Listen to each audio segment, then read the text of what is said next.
Hi, my name's Ishmael Naylor and this is a review of my last week in property. So Monday and Tuesday I was scrolling through my Rightmove. I was finding properties that looked like they needed some work doing to them. I was then finding out by going on the previously sold history in the street on Zoopla and on the previously sold history in the street on Rightmove, also on Mouse Price, to find out how much the property was worth.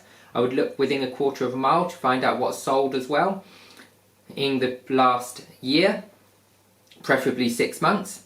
I would then go and check what was currently on the market for sale, and again what is currently on the market for sale in Rightmove, but to then click include sold subject to contract, which would then give me an idea if there's anything which is similar which is also sold, because that will give me an idea of what approximately they're selling for. Even though that is the asking price, it will give me a guideline to where I would be aiming.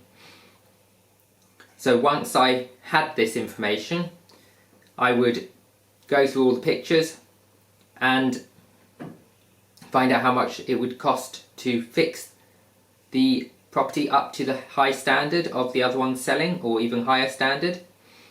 And once I had that, I would then ring the agents and find out a little bit about the property, how long it's been on the market for, what situation the sellers are in, if they're willing to take offers.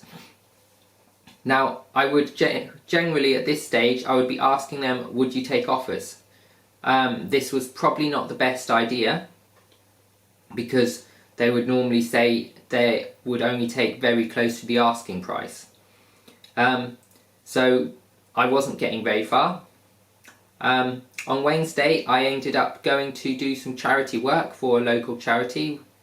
They deal with disabled children, so I went over there and helped them out with the solar system I installed a few years ago which had malfunctioned. Turns out it was batteries, but that's off subject. So on Thursday, Friday I carried on. Now, after speaking to someone who has been mentoring, who's a friend of mine, I found that I was probably speaking to the agents and asking the wrong questions. So I have changed the questions I ask. I've decided to start ringing more agents because I was doing a lot of data analysis and not so many phone calls. Now, I found that the more phone calls you do, the more agents get to know your name. Once they know your name, they're more likely to let you know if properties come out. Because I found that I rung up some agents on Monday, I rung them back on Friday, and they actually had 5 property deals that matched, but they hadn't sent them to me. Which just shows that they will not keep sending you deals necessarily, even if you're on their mailing list. So it shows that you need to actually ring them up regularly, maybe every couple of days, maybe once a week. It's up to you, but ring them up regularly, make sure you stay in contact, get to know their names. This will really help you with a relationship with the agent, because once they know your name, they will think of you every time they get a new property in that matches your criteria. Now, I also, because of this, a local agent to me rung me up. Now, I've stopped looking locally because I found that the deals weren't stacking, and I viewed a lot of local properties. I probably viewed about 40 local properties. Now, these properties were all BRRs. For example, the one I went to view on Thursday with this local agent, it was worth 180, I believe. The agent thinks it was worth 185. Now, on the surface, it looked quite good. I mean, the kitchen looked in serviceable condition. The bathroom wasn't too bad. But as you walked around, you found that there was damp issues in a couple of places.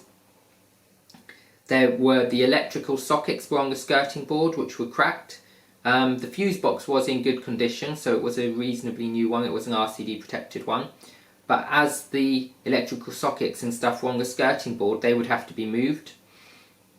The wires were all white cables on the outside. This indicates that they are red and black inside, which is the old cables. So that indicates that they are probably 20 plus years old. I can't remember exactly when they changed the colours, but I know it's before I became an electrician, which is 10 years ago. So I know that the cabling is reasonably old. As it was RCD protected, the chances are it was fine, but I would suggest that because all the sockets were on the skirting boards, that it would have been a full rewire, which would have obviously added to the cost. Now the render was cracked on the outside at the back, so the back needed re-rendering. There was damp coming in from one of the rooms at the back, so we'd probably have to put a damp-proof coursing.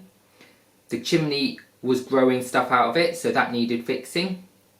And one of the bedrooms had a massive crack.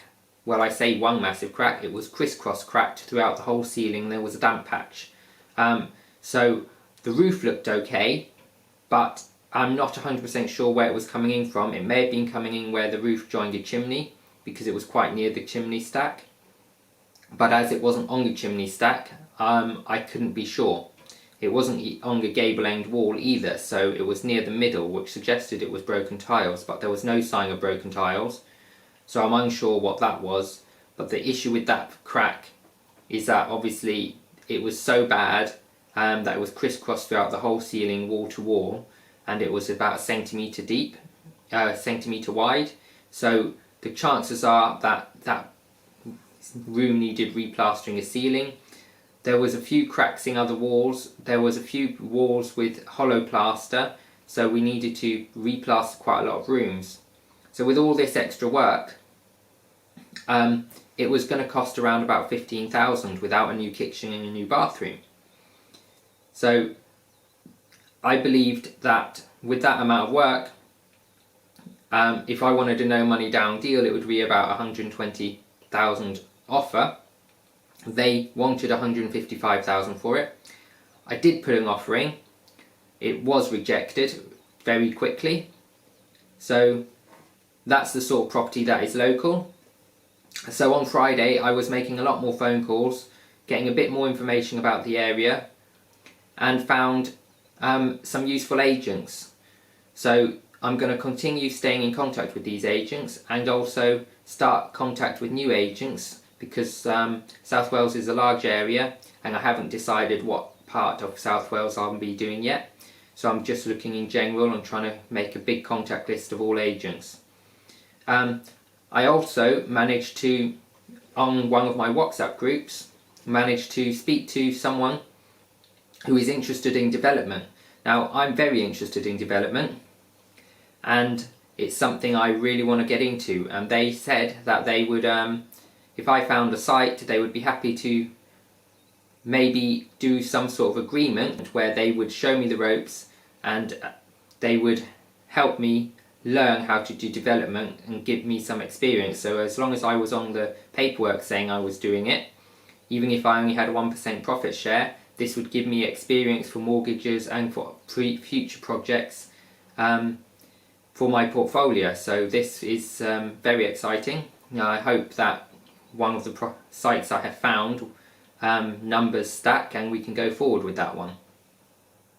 So apart from that, I had a bit of an issue with one of my properties, or rather with my only property at the moment, and it developed a leak. I couldn't find the leak, so today I will be getting a builder out and he will be having a look to see if he can find a leak. So that's a review of my last week. If you like my channel, please subscribe, click the bell notification icon and comment below to let me know what you think. Or if you have any questions about what I've been talking about, please comment below and I'll try and answer them in another video.